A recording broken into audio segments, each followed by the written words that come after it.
Thank you. I would thank the chair, but he appears to have left.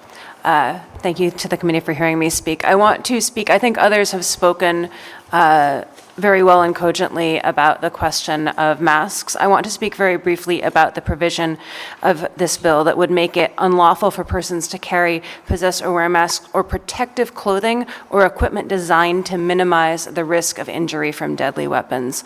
That confused me quite a bit when I was reading this bill. Do we want people to be at risk of injury from deadly weapons? I really don't understand the logic. If a weapon is deadly, surely the risk is coming from the person who is holding the weapon, not the person who is trying to avoid being hurt or killed. And by putting this law in place, the state would be declaring that it wants to make civilian people exercising First Amendment rights more vulnerable to violence, either from violent militias, like the ones that have been mentioned here, or by city and state police. I assume that the prohibition on face visors and knee pads and so on does not extend to police officers. When the deputy chief spoke up earlier, he said that people wearing the kind of protective gear that is described in the bill are expecting to cause violence. Why wear it if you're not going to cause violence? Why are the police wearing it if the purpose of wearing that gear is to signal that you're going to cause violence? I believe that people wear that gear because they're expecting to receive violence. I don't understand why you would prohibit knee pads, which as far as I know, it's unlikely that you would hit somebody with a knee pad.